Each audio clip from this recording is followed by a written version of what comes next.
Alors, coucou tout le monde, j'espère que vous allez bien, j'espère que vous vous portez bien. Moi, ça va. Alors, aujourd'hui, je vais vous parler, je vais vous faire un peu une analyse du visa subclasse 482, hein, le visa Scale Shortage dont je vous ai parlé un peu la dernière fois. Alors, aujourd'hui, je vais prendre un peu plus de temps pour vous expliquer un peu, comment dire, les conditions, voilà, les conditions de ce visa-là, parce que franchement, ce visa-là donne vraiment la possibilité de pouvoir éventuellement vous faire venir ici en Australie, que vous soyez en Afrique, que vous soyez en Europe, que vous soyez partout dans le monde entier, venir travailler et pourquoi pas dans le futur avoir un visa permanent. Alors, avant de commencer cette vidéo, bien sûr, est-ce que tu t'es abonné? Non. Alors, si tu t'es pas abonné, je t'invite vraiment à aller t'abonner, vraiment, à activer la cloche pour ne pas manquer aucune de mes vidéos hein, que je poste souvent entre le mercredi et le dimanche à des heures, voilà, bah non, en fait, je veux pas dire à quelle heure parce que sinon après, on va pas s'en sortir, hein, étant donné que parfois, ça peut m'arriver de poster plus tôt comme de poster plus tard. Donc voilà, enfin bref. Donc voilà, n'hésite absolument pas à t'abonner, c'est vraiment très important. À laisser des commentaires, bien sûr les commentaires positifs, hein, faut éviter les commentaires négatifs ou sinon, bah, comme je vous l'aurais dit, c'est YouTube qui vous le bloque directement parce que j'ai mis les les mots de clé et tout tralala. Donc, ces mots de clé-là bloquent en fait tous vos commentaires méchants, tous vos commentaires, comment dire, sans sens, enfin non-sens quoi. Donc, voilà, donc faites attention à ça. Et également, allez me suivre aussi sur mes réseaux sociaux, hein, notamment sur Instagram. Voilà. Donc voilà, on va commencer la vidéo et dans un premier temps, on va aller sur Google, voilà. Ensuite, taper tout simplement le visa 482 Australia sur Google. Également, j'ai oublié de préciser une chose, je ne suis pas une agence d'immigration, s'il vous plaît. Donc, si vous avez besoin d'une agence d'immigration, je vous invite formellement à aller, démarcher des agences d'immigration. D'ailleurs, oui, j'aurais pu faire aussi des vidéos concernant des agences d'immigration, en fait, parce qu'il y en a plein hein, en Afrique ou partout dans le monde, il y en a plein. Donc, voilà, enfin bref, oui, ça peut être un type de vidéo à faire, tiens. Donc voilà, comme je vous disais, je ne suis pas une agence d'immigration. Donc si vous voulez référer à une agence d'immigration, les démarcher, allez les voir directement. Eux, ils pourront un peu plus de vous aider. Mais moi, ce n'est pas mon cas. Je ne suis pas une agence d'immigration et je ne travaille point avec le gouvernement australien ou quelques organismes reliés à l'Australie. Donc voilà. Donc alors, cliquons sur Google et ensuite mettons le visa 482 Australia. Voilà. Ici.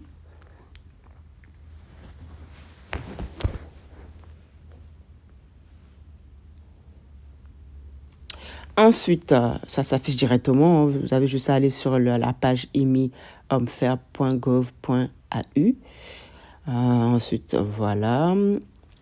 Ensuite, je vous montre donc le subclasse 400 qui est le visa Temporary Skills Shortage Visa. Donc, ce visa vous donne la possibilité d'être employé chez d'être employé chez dans une compagnie, hein, dans une entreprise. Donc voilà, ici, je vais vous expliquer l'éligibilité de ce visa. Par exemple, là, tout ce qui est dit, c'est concernant en fait le fait d'être nominé en fait pour des compétences par en fait un sponsor, un entreprise australien. Ensuite, le fait que vous devez avoir de très bonnes compétences pour ce job-là. Ensuite, vous devez également avoir tout ce qui est, comment ça s'appelle, le diplôme de langue concernant cet emploi-là. Parce que oui, c'est quand même, c'est les trois choses quand même qu'on vous demande, hein, le plus important d'abord, avant que votre dossier soit, pris en compte. Donc voilà. Donc ensuite, ici, alors le short term, ah oui, en fait, il y a une chose que vous devez aussi prendre en compte, c'est qu'il y a différents types de visa 482 en fait. Il y a le visa 482, le short term stream, et il y a celui que je viens vous montrer. Également celui-là, hein, qui est le short term stream one. Et il y en a une autre aussi, donc voilà, je ne vais pas vraiment m'attarder sur ces types-là, étant donné que voilà, ils ne vont pas vraiment vous intéresser. Par contre, on va parler quand même du processus, hein, le processus de réponse d'acceptation concernant ce visa. 25% d'applications en fait, ont une réponse dans les 44 jours, 50% d'applications dans les 83 jours et 75% d'applications dans les 1 an. Ensuite, vous avez les 90% d'applications dans les 15 mois pour pouvoir avoir une réponse concernant votre demande. Alors, juste en bas, il y a une chose qui est mentionnée là, qui est concernant la priorité, en fait, concernant certains types d'emplois en Australie. C'est ce type d'emploi-là vous donne, en fait, la priorité, vraiment la priorité pour que votre dossier, on va dire, oui, votre dossier soit traité encore plus rapidement parce que tout simplement ces emplois-là, par exemple, qui sont dans cette liste d'occupation, sont vraiment dans des sont vraiment dans le sont en termes critiques, hein. C'est-à-dire que l'Australie vraiment est vraiment en manque concernant ces occupations-là, ces domaines-là. Donc du coup, l'immigration fait en sorte que en fait vous soyez prioritaire concernant cette liste de, d'emplois. Donc oui, c'est une chose aussi que il faut faire attention et aussi checker à chaque fois parce que oui, dans les listes en fait souvent qui sont prioritaires, l'Australie en fait, comment dire, l'Australie en général affiche les domaines dans lesquels il est vraiment à la recherche. Voilà, sur son site internet hein, sur lequel on est là présentement, l'Australie vous indique exactement les occupations, ou on va dire les domaines, ou les emplois même. Ils vous donnent même les emplois dans lesquels ils sont vraiment à la recherche du monde, en fait. Donc, il suffit juste que vous postulez et vous serez prioritaire, en fait, devant tout le monde. Tout simplement parce que votre domaine, en fait, est dans un domaine vraiment critique en Australie. Donc, on a vraiment, en tout cas, ils ont vraiment besoin du monde. Donc, du coup, vous serez, en fait, tout simplement prioritaire. Donc, voilà. Donc, c'est une chose quand même aussi à prendre en considération, hein. C'est pour cela que chaque fois, je vous dis, quand vous faites des recherches et tout, d'emplois en Australie, il faut absolument que ce soit des emplois vraiment à la recherche, qui sont vraiment dans des domaines critiques, qui sont vraiment en pénurie en Australie, ok? Donc voilà, là je vous montre, hein, il y a par exemple quelques listes qui sont affichées là, qui sont par exemple les transporteurs ingénieurs, les électriciens ingénieurs, tout ça, ces emplois-là sont vraiment j'arrive pas à parler, des emplois en priorité, qui sont vraiment des emplois que quand vous demandez, vous faites en fait la demande de visa, on le prend en priorité en fait. On vous donne une réponse assez rapidement parce que l'Australie a vraiment besoin de main de par rapport à ces emplois-là. Vous voyez, il y a par exemple registered nurse dans les edge care. Je vous ai fait pas mal de vidéos par rapport à ce domaine-là. Vous avez nurse dans tout ce qui est mental health, je vous ai fait aussi des vidéos. Vous avez aussi des programmeurs, vous avez aussi des medical practitioners, vous avez aussi des psychiatres, vous avez aussi software ingénieurs, des développeurs programmeurs, vous avez aussi des software application programmes, vous avez aussi des social workers. Voilà, je vous ai fait aussi une vidéo par rapport à ça. Vous avez des maintenance planners. Franchement, ces emplois-là, il faut vraiment faire attention hein, de vraiment choisir des emplois. Il y a aussi des chefs, il y a aussi des... Enfin bref, la liste est assez longue. Donc, voilà, quand vous faites des demandes et tout, des migrations, tout tralala, faites attention de vraiment choisir des emplois dans lesquels, en fait, cet pays-là ou ce pays-là est vraiment en main-d'œuvre, est vraiment en pénurie, voilà, est vraiment dans un système, on va dire, critique, voilà, un système critique. Je ne sais pas si ça se dit ou pas, mais enfin bref, ce que je veux dire, c'est que ils sont vraiment en demande, voilà, ils sont vraiment en demande, ok? Donc voilà, on va faire demi-tour. Vraiment, c'est lisse. Vous avez aussi des orthophonistes, vous avez aussi des retired pharmaciens, des pharmaciens, pharmaciens, les pharmaciens d'hôpital, des mécaniciens, enfin bref, civil ingénieurs, des taxeurs, enfin bref, construction, vous avez aussi dans la construction, enfin bref. Ces emplois-là, si vous faites la demande du visa, en tout cas, vous serez prioritaire. Sérieusement, ça, c'est clair et net. Donc, voilà. Vous avez le détail. Hein. Bon, ce que je vous disais tout à l'heure, hein, voilà, c'est le suivant. Il y a aussi ce visa-là, le 482 Medium Term Stream. Bon, vous n'en avez pas besoin. Je n'ai pas parlé de ce visa-là, étant donné que bah, vous n'en avez pas besoin, en fait.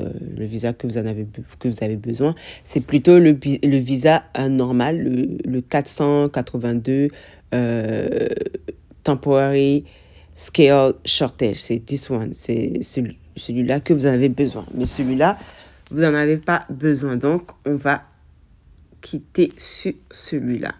Et ensuite, se diriger sur les basiques, les choses nécessaires que vous devez prendre en considération concernant ce visa-là. Alors, du coup, on va cliquer sur le détail. Voilà.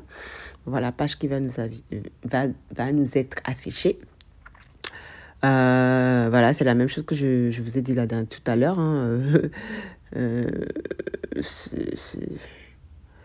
Voilà. Alors, oui, ce visa, comme je vous avais dit, ça vous fait venir en Australie. Vous restez sur le territoire australien de 2 ans jusqu'à 4 ans. Ça dépend, en fait. Hein, ça dépend vraiment la convenance que vous avez eue, en fait, avec votre employeur. Alors, avec ce type de visa, qu'est-ce que vous avez droit? Vous avez la possibilité, par exemple, de travailler en Australie pour entre 2 ans jusqu'à 4 ans. Ensuite, de faire les allers-retours, sortir, entrer en Australie, c'est vraiment pas un problème.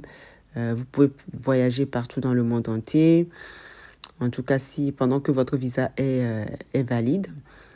Et ensuite, vous avez aussi, on va dire, la possibilité de pouvoir postuler pour avoir en fait un visa permanent. Vous avez également aussi... oh là là, moi aussi je vais trop vite. Bon, c'est pas grave, on reviendra après. En tout cas, vous avez tout sur cette page-là. Si vous voulez, par exemple, prendre un peu plus de temps pour retourner, pour bien comprendre tout de A à Z, il n'y a pas de souci. Hein. Sérieusement, là, je vais un peu plus vite quand même. Parce que sinon, après, la vidéo, j'ai pas envie que la vidéo dure quand même plus d'1 heure, quoi. Voilà, donc... voilà, quoi. J'évite quand même ça, quoi. Donc là, ah oui, la liste comment ça s'appelle, des occupations, on va dire, que je vous parlais tout à l'heure concernant les domaines en pénurie. Vous avez juste à écrire en fait ici tout ce que vous voulez. Si c'est ingénieur, vous mettez ingénieur. Vous allez voir qu'il y a une page qui va s'afficher. Si c'est, je sais pas moi, si c'est nurse registered, vous allez mettre le type d'emploi et puis voilà, vous allez voir s'il est en pénurie en Australie ou pas. Et puis voilà, c'est pas quelque chose de compliqué, quoi, vous voyez. Donc voilà, alors du coup, on va essayer de retourner un peu. Voilà, bon, bah c'est la même chose. Hein. On va essayer de voir un peu plus en détail ce que vous devez, par exemple, avoir concernant ce type de visa. Vous devez, par exemple, être nominé dans un travail qui est dans la liste d'occupation des compétences dont je vous ai parlé tout à l'heure. Cet emploi-là doit être en fait dans la liste d'occupation, en liste des emplois que je vous ai listés tout à l'heure ou que je vous ai montré dans le Skill Occupation List. Donc voilà, vous avez aussi l'obligation d'avoir de l'expérience au moins 2 ans dans le domaine hein, et bien sûr cette expérience de 2 ans doit être quand même récente, c'est très, très important. Donc c'est une chose à prendre quand même en compte hein, parce que sans ça, ça peut quand même poser problème. Ici, là, c'est les processus en fait de votre demande de visa. Comment ça va se passer? Dans un premier temps, on vous demande, quand par exemple on vous demande, vous demandez, oh là là, mais je vais trop vite les gars, je vais vraiment trop vite, c'est incroyable. Alors, ici. Alors oui, avec ce visa, par contre, il n'y a pas d'âge requise. Donc, tout le monde peut postuler à ce visa-là. Que vous ayez 30 ans, que vous ayez 45 ans, que vous ayez 50 ans, que vous ayez 60 ans. Voilà, tout le monde peut postuler à ce visa-là. Ensuite, vous devez aussi... là, c'est pour les personnes, par exemple, qui vivent en Australie, en fait. Vous n'en avez pas vraiment besoin. C'est les personnes qui vivent en Australie et qui y ont en fait un type de visa spécifique. Donc voilà, vous n'en avez pas besoin. Par contre, là, ici, par contre, c'est pareil aussi. Hein. Celui-là, c'est plus pour les personnes de ceux qui sont en Australie. Ici, c'est plus... Alors, avant de pouvoir postuler au visa, ce visa-là,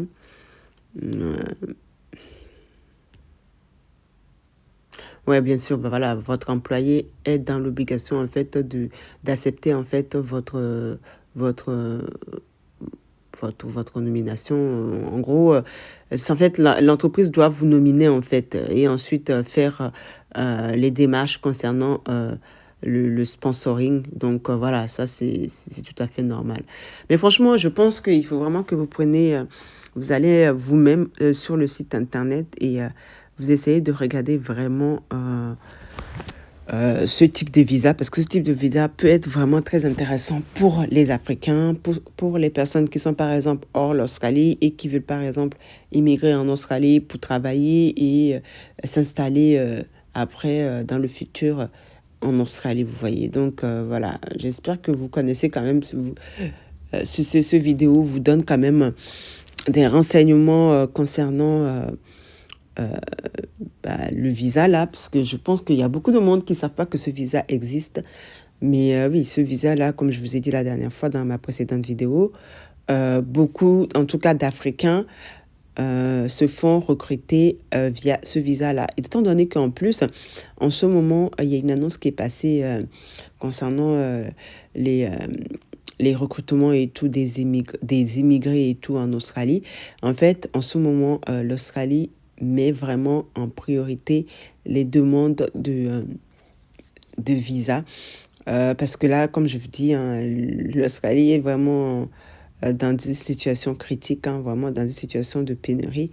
Donc, du coup, dans les prochains mois, apparemment, les possibilités de se faire, de faire des recrutements à l'étranger, overseas et tout, tralala, sera vraiment encore plus augmenté, sera vraiment encore plus augmenté qu'auparavant, parce que là, ils sont vraiment à la recherche et ils ont vraiment, vraiment besoin de main-d'œuvre en ce moment. Je sais, parce qu'en même temps, vous ne savez pas, parce que c'est normal, vous n'allez pas sur le site internet, vous n'allez pas vous renseigner, vous n'allez pas essayer de savoir un peu plus concernant les updates, les mises à jour du gouvernement australien, des propositions et tout, tralala. Mais en tout cas, en ce moment, l'Australie veut, comment dire, veut recruter, veut donner la possibilité à beaucoup d'immigrés de pouvoir immigrer encore plus en Australie parce qu'il est dans une situation très critique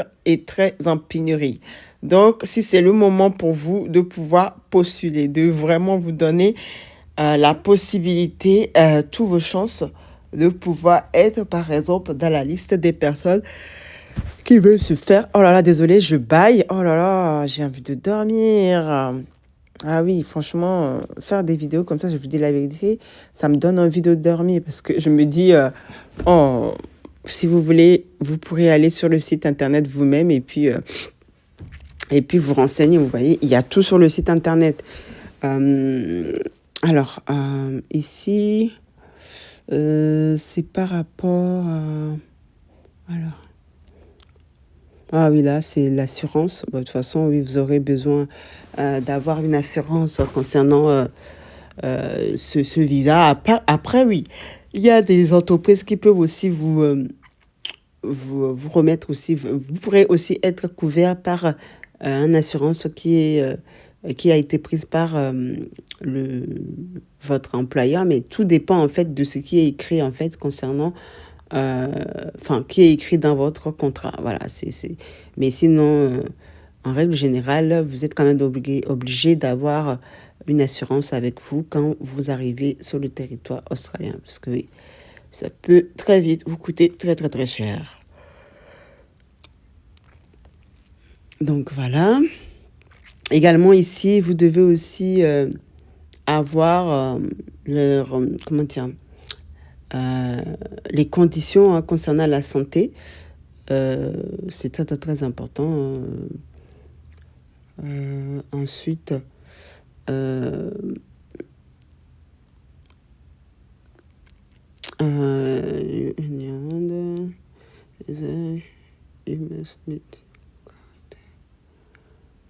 bon, ça, c'est pas vraiment... Ça, c'est un peu de tout concernant les offenses criminelles.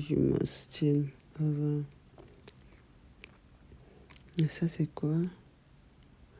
Be genius applicant for entry and stay as a short-term visa. Ouais, en fait, ça me prend un peu la tête de devoir faire en fait le translate, étant donné que voilà quoi, le translate ça prend du temps. Voilà, en tout cas, pour ce visa, l'anglais est quand même très important, comme je vous le dis à chaque fois. Si vous rêvez de l'Australie, le seul moyen en tout cas de pouvoir émigrer en Australie, ben, soit via la possibilité d'être étudiant, d'étudier en Australie. Là, c'est vraiment le moyen la plus facile, vraiment. Et en plus, ce qui est bien avec le moyen d'études, c'est que bah, vous êtes vraiment sur le territoire, donc vous savez ce que vous faites. Après ça, vous pourrez vraiment commencer les procédures, vous pouvez par exemple rester sur le territoire australien, et puis vous avez aussi avoir l'expérience. Donc, vous êtes un peu plus crédible, en fait, pour pouvoir rester sur le territoire australien, vous voyez. Et pareil, si vous vous faites par exemple recruter par une entreprise australienne, bon, ça aussi, c'est une possibilité aussi. Par contre, si vous voulez venir ici en tant que touriste, je vous dis la vérité, déjà, même pour que vous puissiez avoir ce visa touriste, bon, ça peut être assez compliqué. Enfin bref, là, je vais vous faire step par step, étape par étape, ce que vous devez faire en fait avant de pouvoir postuler à ce visa. Déjà, dans un premier temps, il faut que vous fassiez en sorte, vraiment très important, d'avoir les compétences. Voilà. Faites en sorte de savoir que, voilà, que vous avez les compétences, que vous avez aussi les compétences en linguistique. C'est très, très, très important. Avoir le petit certificat comme quoi, voilà, vous parlez anglais et tout, tralala. Il faut également que votre santé soit vraiment impeccable, que vous n'ayez pas de problème de santé ou quoi que ce soit. Ben, ça, déjà, les 3 choses-là, c'est déjà important, OK? Donc, les compétences dans un premier temps, ensuite la langue et en troisième, la santé. C'est très important. Ensuite, en deuxième lieu, Il vous faut bien sûr aussi que vos documents soient à jour. Donc les documents d'identité, les documents concernant vos expériences, les documents concernant votre certificat de language proficient. Ça aussi, ça doit être, voilà, vous êtes dans l'obligation dans un de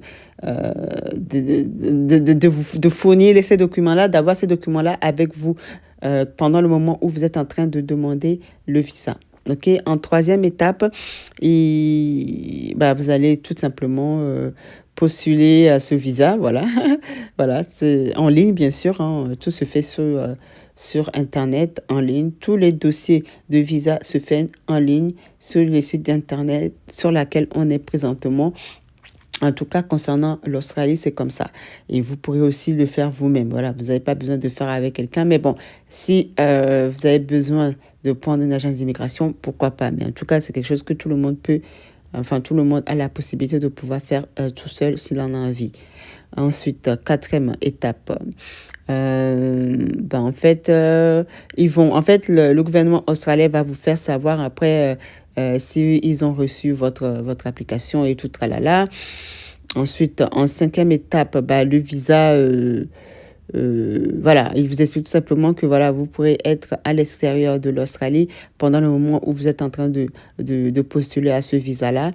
Et vous devez aussi être approuvé par un employé qui, bien sûr, qui va vous nominer avant que votre visa soit granted, votre visa soit accepté, hein, donc c'est très important. Et la décision, bien sûr, va vous être envoyée par écrit et dans laquelle on va vous expliquer, on va vous dire le visa que vous avez vous avez reçu, la date et quand est-ce que ça commence et les conditions de ce visa-là. Voilà, et bien sûr, ce visa-là, ce document-là, il faudra garder avec vous, garder une copie avec vous pendant que vous venez en Australie. C'est très, très, très important parce qu'à l'aéroport, on va vous demander tout simplement ce visa-là. Et par exemple, si votre visa a été refusé, on vous expliquera également pourquoi votre visa a été refusé, quelles sont les conditions, quelle a été la décision, pourquoi on vous a donné cette décision-là. Peut-être c'est parce que vous n'avez pas fourni tous les documents qu'on vous demande. Peut-être que vous n'avez pas les compétences nécessaires. Peut-être que, voilà, c'est... En tout cas, le gouvernement australien vous explique tout de A à Z, vous explique pourquoi, par exemple, ce qui se passe concernant votre visa, s'il a été refusé, s'il n'a pas été refusé, s'il est en cours, en tout cas, de process, ça veut dire que il vous dit, il vous donne quand même des informations, il vous envoie quand même des emails pour vous faire informer concernant votre dossier. Et bien sûr, votre dossier, tout se fait sur le site du gouvernement australien sur lequel on est présentement. Votre envoi d'email, votre message est envoyé automatiquement sur votre compte Imigouv, bien sûr. Donc, voilà. Voilà, j'ai essayé en tout cas du moins que je pouvais de vous expliquer un peu ce visa. Voilà, c'est pas, voilà, j'ai pas vraiment pris autant de temps parce que franchement, ça peut être encore plus long que ça. Là, j'ai vraiment briève, j'ai vraiment résumé, vraiment vite fait, quoi. J'ai pas voulu vraiment prendre le temps de bien expliquer avec les mots, tout ça là, parce que c'est du temps, en fait, de translate. Voilà, enfin bref, YouTube ne me paye pas pour faire ça, donc voilà, je veux bien vous aider, mais il y a quand même des limites, ok? Donc voilà, je fais avec ce que je peux et ce que j'ai, voilà. Donc, faut pas trop me demander non plus des choses que je n'ai pas. Voilà, j'ai ça, c'est ce que je fais. Donc voilà, si vous voulez un peu plus de renseignements, un peu plus de temps pour que concernant votre dossier et tout tralala, je sais pas, pour que je vous aide et tout tralala, dans ce cas-là, prenez un entretien individuel. Là, ça sera encore plus mieux parce que du coup, je suivrai plus, je serai vraiment, voilà quoi, je prendrai un peu plus de temps. Mais là, voilà,